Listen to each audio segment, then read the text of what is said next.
की तारीखी सरजमीन और मेरी आंखों के सामने बड़ी तादाद में मौजूद नौजवान साथियों, बुजुर्गों, माओ बहनों, स्टेज पर मौजूद हमारे कल्याण काने जी, आपके member of parliament, district president Kiran Patil ji, Sheikh Yusuf Sahab, Nasir नजीर खान, इब्राहिम पठान साहब, चाउस साहब, वजाहत मिर्जा साहब, माइनॉरिटी डिपार्टमेंट के महाराष्ट्र के इंचार्ज अहमद खान जी, अब्दुल सलीम साहब, खुलदाबाद शहर अध्यक्ष अब्दुल मजीद साहब, डॉक्टर जफर साहब, अनीस पटेल जी, मोइन इनामदार साहब, मोहम्मद जाकिर साहब, कैसर आजाद साहब, मजहर पटेल साहब, इमरान जागीरदार साहब, सलीमुद्दीन साहब और आपका चहेता नौजवान उम्मीदवार नगर अध्यक्ष पद के लिए आमिर पटेल।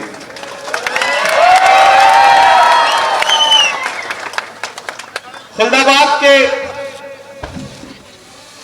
नौजवान साथियों, बुजुर्गों और जहां जहां तक मेरी आवाज जा रही है, माओ बहनों, बहुत दिन से मैं मुंतजिर था कि खुलदाबाद आऊंगा, आपसे मुलाकात होगी। कई बार ऐसी तरतीब भी बनी, लेकिन नसीब में आपसे मुलाकात शायद इन दिनों लिखी थी। यहां दिल्ली से आए हुए हमारे नसीम कुरैशी साहब बैठे हैं। मेरे भाई, आने वाली 2 तारीख को आपको एक फैसला करना है। एक तरफ वो ताकतें खड़ी हैं जो बड़ी प्लानिंग करके आई हैं, बड़ी साजिश करके आई हैं, और एक तरफ आपके बीच का एक सीधा साधा भोला भाला बच्चा है, लड़का है, नौजवान है, लेकिन इतना बच्चा भी नहीं है जितना वो लोग समझ रहे हैं। पता चला कि कोई मोहतरमा आके बता के गई कि वो तो पढ़ा लिखा नहीं है। बीएससी किया है, एमएससी किया है, बीएससी किया हुआ है। सोचो, भाजपा के साथ जो रह ले उसको एमएससी किया हुआ भी पढ़ा लिखा नहीं लगता। भाजपा खराब कर देती है लोगों को। उन्हें यह समझना पड़ेगा कि घड़ी से लाख महंगा तो घड़ी का वक्त होता है। घड़ी से लाख महंगा तो घड़ी का वक्त होता है। जो इसकी कद्र करता है उसी का वक्त होता है। खुलदाबाद वालों, ज्यादा कुछ नहीं बोलना है, 2-3 चीजें आपको समझानी है। मैंने सोचा नहीं था कि मैं लोकल बॉडी इलेक्शन में आऊंगा। मैं बाहर था, लेकिन पार्टी का आदेश हुआ, वेणुगोपाल जी ने कहा, प्रदेश अध्यक्ष ने कहा, कल्याण काले जी ने कहा। फिर मुझे भी लगा कि एक ऐसा मुश्किल वक्त है जब लड़ाई सीधे 2 ताकतों के बीच में है। एक तरफ वो ताकतें खड़ी हैं जो नफरत की बुनियाद पर हुकूमत में है, और एक तरफ वो ताकतें खड़ी हैं कि वो हुकूमत से बाहर इसीलिए है क्योंकि वो मोहब्बत की बात करती हैं। आपने कभी सोचा है कि राहुल गांधी जैसा इंसान जो कन्याकुमारी से कश्मीर तक 4000 किलोमीटर पैदल चलता है बस एक नारा लगाते हुए कि नफरत छोड़ो, भारत जोड़ो, मुझे नफरत के बाजार में मोहब्बत की दुकान खोलनी है, और फिर पूरा सिस्टम मिलकर इलेक्शन लूटने के साथ उस इंसान को बार बार हराने की कोशिश करता है। लेकिन मैं सलाम करता हूं उस इंसान के जिगरे को जो ये कहता है कि मैं 100 इलेक्शन हार जाऊं फर्क नहीं पड़ता, लेकिन मैं कभी भी वोट लेने के लिए नफरत की बात नहीं कर सकता। मैं आज इसलिए भी आपके बीच में आया हूं कि आपको यह समझा सकूं खुलदाबाद वालों कि आपका शहर बड़ा तारीखी शहर है। यहां की दीवारें इस बात की गवाह है कि जिन्होंने तारीख बनते हुए देखा है, आज आपके शहर पर, आपकी नगर परिषद पे कब्जे की एक सरकारी कोशिश हो रही है। आपको इस खेल को समझना पड़ेगा। भाजपा जानती है कि ये इलेक्शन वो डायरेक्ट नहीं जीत सकती। भाजपा जानती है, ऐसे ही थोड़ी चीफ मिनिस्टर आकर के सभाएं कर रहा है, ऐसे ही थोड़ी चीफ मिनिस्टर घूम रहा है खुलदाबाद के छोटी छोटी जगहों पे। कभी सोचा आपने? भाजपा जानती है कि डायरेक्ट ये इलेक्शन नहीं जीत सकती कांग्रेस के मुकाबले, तो फिर उन्होंने वक्त ठीक करने के लिए घड़ी वाले को बुलाया। ये खेल आपको समझना पड़ेगा। ये खेल सिर्फ यही नहीं चल रहा है, ये खेल पूरे हिंदुस्तान में चल रहा है। जब भाजपा फंसती है, जब भाजपा को ये लगता है कि वो चुनाव नहीं जीत पाएगी, तो फिर वो अपने दोस्तों का सहारा लेती है। आप बहुत समझदार हैं, आप खुल्दाबाद के लोग। मेरे हिस्से में तो गालियां ही इसीलिए आती हैं कि मैं इनके मुकाबले खड़ा हूं, मैं इनकी सियासत को बेनकाब कर रहा हूं पूरे हिंदुस्तान में, तो मेरे हिस्से में गालियां हैं। लेकिन मैं अपने आप को खुशनसीब मानता हूं कि आने वाली 20 साल के बाद जब मेरी नई नस्लें मुझसे पूछेंगी कि इमरान, जब मुल्क में नफरतों की 2 लाइन खींची जा रही थी कि एक तरफ हुकूमत से जुड़े हुए लोग होंगे और एक तरफ दूसरी विचारधारा के मानने वाले लोग होंगे, तब तुम कहां थे? तब मैं फख्र से सर उठा के कह सकूंगा कि मैं मोहब्बत के साथ खड़ा था, मैं नफरत के साथ नहीं खड़ा था। टूटने और बिखरने का चलन मांग लिया हमने, हालात से शीशे का बदन मांग लिया। हम भी खड़े थे तकदीर के दरवाजे पर, लोग दौलत पे गिरे, हमने वतन मांग लिया। उस लड़ाई को लड़ रहा हूं और इस लड़ाई में गालियां तो मिलेंगी, ताने तो मिलेंगे, हार भी मिलेगी, जीत भी मिलेगी, लेकिन डरना नहीं है। अगर डर गए होते महात्मा गांधी अंग्रेजों के खिलाफ, जिनकी हुकूमत में सूरज गुरूब नहीं होता था, अगर एक मुल्क में सूरज गुरूब होता था तो अंग्रेजों की हुकूमत इतनी लंबी फैली थी कि दूसरे मुल्क में सूरज उग रहा होता था। लेकिन महात्मा गांधी उठे, पंडित नेहरू को साथ लिया, मौलाना आजाद को अपने सीने से लगाया और चल पड़े, एक लाठी और एक धोती पहन करके। मैं भी मौलाना आजाद की तरह नए दौर के गांधी के साथ चल रहा हूं। मैं चला हूं 4000 किलोमीटर कन्याकुमारी से कश्मीर तक। जब मैं चलता था राहुल गांधी के साथ तो लोग मुझसे कहते थे कि इमरान, आप सांसद बाद में हैं, शायर पहले हैं, क्या कहेंगे? तब मैं कहता था कि जो हर जालिम से टकराएगी वो आंधी बनाऊंगा, जो हर जालिम से टकराएगी वो आंधी बनाऊंगा। नए अंग्रेज आए हैं, नया गांधी बनाऊंगा। मैं चला हूं उनके साथ। मैंने कहा ना, मैं आज बिल्कुल आप आने की सिचुएशन में नहीं था, लेकिन नासिर नजीर हमारे माइनॉरिटी डिपार्टमेंट के साथी, वजाहत भाई हमारे साथी, कल्याण काले जी, सबने, अहमद चाउस ने, इब्राहिम पठान साहब ने, अहमद साहब ने, सबने मुझे कहा कि नहीं, खुल्दाबाद तो जरूर चलिए, क्योंकि खुल्दाबाद का कर्ज है आपके ऊपर, एहसान है आपके ऊपर। तो मुझे भी याद आया कि एक बार मैं इस सरजमीन पे आया था बुजुर्गों के कदमों में बैठने के लिए, और आपकी मिट्टी ने ऐसी दुआ दी थी कि हिंदुस्तान के मशायरों में आपकी आवाज बन करके बोलने वाले बेटे का हाथ पकड़ के राहुल जी ने कहा कि जाओ देश की पार्लियामेंट में बैठो, वहां मुद्दे उठाओ। कभी सोचा है आपने कि एक साहब आके कहेंगे कि कांग्रेस ने तो दिया ही नहीं कुछ आपको, फिर एक आकर के कोई बताएगा कि नहीं नहीं ये तो बीजेपी से मिले हुए हैं। जो बीजेपी के साथ हुकूमत में है वो आके कह रहे हैं कि बीजेपी से मिले हुए, मतलब इससे शर्मनाक बात क्या हो सकती है? इस पे हंसा करिए आप लोग, टेंशन मत लिया करिए, इस पे हंसा करिए कि जो सलाखों के पीछे जब जा रहे थे तो ऐसे हाथ था, और जब निकल रहे थे तो हाथ ऐसे बंधा हुआ था। तो टेंशन नहीं लीजिए, हम जानते हैं ये लड़ाई बड़ी है, हम जानते हैं ये लड़ाई मुश्किल है, लेकिन उन्हें बताइए कि आप हुकूमत के साथ हैं, हमें पता है आप हुकूमत के इशारे पर यहां वोट बांटने आए हैं, लेकिन आपको समझना पड़ेगा कि गमों की धूप में भी मुस्कुरा कर चलना पड़ता है। ये दुनिया है, यहां चेहरा सजा कर चलना पड़ता है। तुम्हारा कद मेरे कद से बहुत ऊंचा सही, लेकिन चढ़ाई पर कमर सबको झुका कर चलना पड़ता है। मेरे भाई, ये जो आपके बीच में आपका बेटा है, आपका भाई है आमिर पटेल, कभी सोचा है कि ये जो नए पौधे उग रहे हैं, ये जो नए चिराग जल रहे हैं, इनकी रोशनियों से पुराने चिराग, बूढ़े चिरागों को इतनी दिक्कत क्यों है? कभी सोचा है कि किसी उत्तर प्रदेश के प्रतापगढ़ के एक छोटे से जिले से निकल करके कोई इमरान प्रतापगढ़ी देश की पार्लियामेंट में खड़ा होकर के हाकिम की आंख से आंख मिलाकर के बोलने लगता है, तो अपनी ही कौम के तमाम उन बूढ़े चरागों को इतनी तकलीफ क्यों होने लगती है? कभी सोचा है? ऐसे ही आमिर पटेल जीत करके जब नगर अध्यक्ष बन जाएगा तो आमिर पटेल की उड़ान सिर्फ नगर परिषद तक नहीं है, जानते हो आप लोग। और हम लोग दिल्ली में बैठे हैं तो उसकी मंजिल सिर्फ वहां तक नहीं रहने देंगे, यह भी जानते हो आप लोग। तो फिर थोड़ी हिम्मत तो आपको भी दिखानी पड़ेगी, थोड़ी कोशिश तो आपको भी करनी पड़ेगी। खुलदाबाद वालों, बदलाव ऐसे ही नहीं आ जाता। बदलाव लेने के लिए, बदलाव लाने के लिए जो नदी बह रही होती है उसके बहाव के खिलाफ खड़ा होना पड़ता है।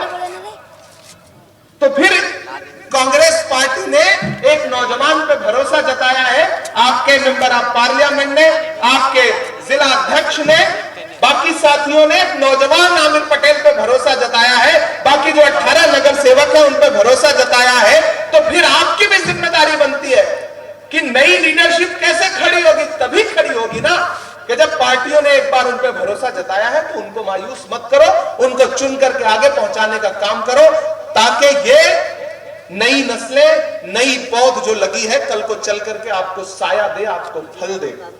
अभी जब इस बुते कमसिन का कद 6-7 फुट का है तो मुमकिन है जवानी में कुतुब मीनार हो जाए। ये कोशिश तो आपको करनी पड़ेगी। और ये जो बीच में आकर के आपको बहुत सारी बातें समझा रहे हैं, बस एक चीज समझिएगा, वो आपको खरीदने की कोशिश करेंगे, वो आपको बांटने की कोशिश करेंगे, वो आपका जहन भटकाने की कोशिश करेंगे, लेकिन एक चीज जहन में बिठा लीजिएगा कि एक कान से उनकी तकरीरें सुनना है, दूसरे कान से निकाल देना है। अपने बीच का बेटा, अपना भाई, आपके सुख दुख में खड़ा रहने वाला, जिसको आप जानते हैं, पहचानते हैं, जिसका हाथ पकड़ करके नगर अध्यक्ष बन जाने के बाद भी पूरे हक के साथ आप कहेंगे कि हमने तुम्हें जिताया है, तुम पर हमारा एहसान है, हमारे साथ खड़े हो। और जो आकर के बड़ी बड़ी बातें करके गए हैं, उनके लिए तो बस मैं इतना ही कहूंगा कि आमिर पटेल और 18 कॉर्पोरेटर जीत करके तनहा नहीं रहेंगे। हाँ, उनके साथ हुकूमत है, तो आमिर पटेल और ये पैनल भी कोई यतीम नहीं है। इनके साथ लोकसभा के सांसद कल्याण काले जी हैं, तो राज्यसभा का सांसद इमरान प्रतापगढ़ी भी है। खुलदाबाद की नगर परिषद को फंड की कमी नहीं होने दी जाएगी। हुकूमत के जबड़े से फंड छीन करके लाएंगे आपके लिए, चाहे यहां की असेंबली में लड़ना पड़े, चाहे देश की पार्लियामेंट में लड़ना पड़े। और मैं आपको भरोसा दिलाता हूं कि आमिर पटेल को जिता करके, चुन करके भेजिए, हमारे 18 के 18 पैनल को चुन करके भेजिए आप। एक लोकसभा का सांसद आमिर के दाहिनी तरफ खड़ा होगा, एक राज्यसभा का सांसद बाईं तरफ खड़ा होगा। हम उसको भाई की तरह आगे लेकर के आगे बढ़ेंगे। ये मौका है, ये दस्तूर है। और मेरे भाई, कोई बरगलाए, कोई जहन आपका अलग से बनाने की कोशिश करे तो सियासत जज्बात का नाम नहीं है, सियासत होशमंदी का नाम है। मुल्क जिस मुहाने पे खड़ा है, एक दूसरे का हाथ पकड़ के आगे बढ़ना पड़ेगा। क्या हिंदू, क्या मुसलमान, क्या सिख, क्या ईसाई, अगर एकजुट होकर के आगे नहीं बढ़ोगे तो हुकूमतों के मंसूबे बहुत बुरे हैं। नफरत की सियासत करने वाले चाहते हैं कि लाइन खिंच जाए, एक तरफ 80% खड़े हो जाएं, एक तरफ 20% खड़े हो जाएं, क्योंकि इसी सियासत में उनका फायदा है। लेकिन हम आपसे कहते हैं कि मेरे भाई, नफरत का जवाब नफरत नहीं हो सकती, नफरत का जवाब मोहब्बत से दिया जाता है। खुलदाबाद वालों, मैं तारीखी शहर में खड़ा हूं। एक तारीखी वाक्य आपको बताता हूं कि साउथ अफ्रीका के प्रेसिडेंट नेल्सन मंडेला को 27 साल जेल में रखा वहां की हुकूमत ने। तब वो प्रेसिडेंट नहीं थे, 27 ईयर्स जेल में रखा। वो बाहर निकले, आवाम में उनके लिए मोहब्बत थी, वो देश के प्रेसिडेंट बन गए। तो एक दिन वो अपने साथियों के साथ एक रेस्टोरेंट में खाना खाने गए। जब वो रेस्टोरेंट में अपने साथियों के साथ खाना खाने गए तो प्रेसिडेंट आया है, राष्ट्रपति आया है, तो बड़ा सा हॉल खोला गया, पूरा प्रोटोकॉल दिया गया और नेल्सन मंडेला बैठ गए खाना खाने के लिए। उनके साथी भी बैठ गए, तो उन्होंने देखा कि कांच के उस पार जो दूसरा कमरा है, टेबल है, वहां पे एक इंसान सर झुका करके बैठा हुआ है। तो नेल्सन मंडेला ने अपने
अज़ान मुकम्मल हुई। आमिर आप इधर आओ, आमिर भाई इधर आओ। एक और अहम बात जो मैं वो वाक्या पूरा करने से पहले आपको बताऊं कि राहुल गांधी जी ने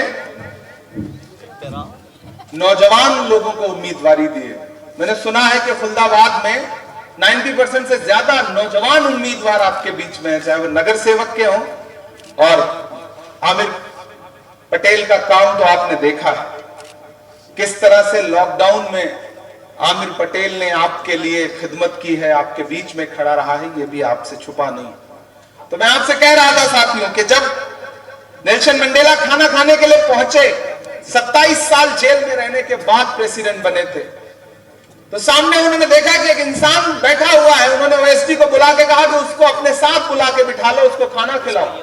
अब प्रेसिडेंट का हुक्म था ओएसडी को, तो प्रेसिडेंट का ओएसडी उठ करके उस इंसान के पास गया और उससे कहा, प्रेसिडेंट ने कहा है आप अंदर बैठ के हमारे साथ खाना खाइए। खाना सर्व हुआ, खाना खत्म हुआ, वो इंसान उठा और सर झुका करके चला गया।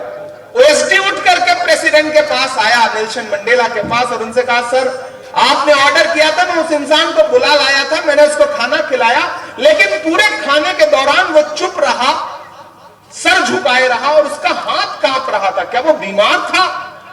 तो नेल्सन मंडेला ने कहा नहीं, मैं उसको जानता हूं, वो बीमार नहीं था, मैं 27 साल जिस जेल में कैद करके मुझे रखा गया था, ये उस जेल का जेलर था, और जब ये मुझे टॉर्चर करता था और मैं पानी मांगता था तो ये मेरे ऊपर पेशाब करता था। आज जब इसने मुझे सामने देखा तो इसको लगा कि अब मैं प्रेसिडेंट बन गया हूं, मैं इससे बदला लूंगा, शायद इसलिए कांप रहा था। लेकिन इसको यह नहीं पता है कि नफरत का जवाब नफरत से नहीं दिया जाता। इससे अच्छा बदला कुछ और नहीं हो सकता था कि मैंने उसको बुला के अपने साथ खाना खिलाया। मेरे भाई, मुल्क मोहब्बत से चलेगा, मुल्क नफरत से नहीं चलेगा। आप कभी एनालिसिस करना कि आपके दिलों में, लोगों के दिलों में, सबके दिलों में नफरत फैलती रहे, इससे फायदा किसको होना है? उन्हीं ताकतों को जो नफरत की बुनियाद पे आपके बीच में आकर के सियासत करती है।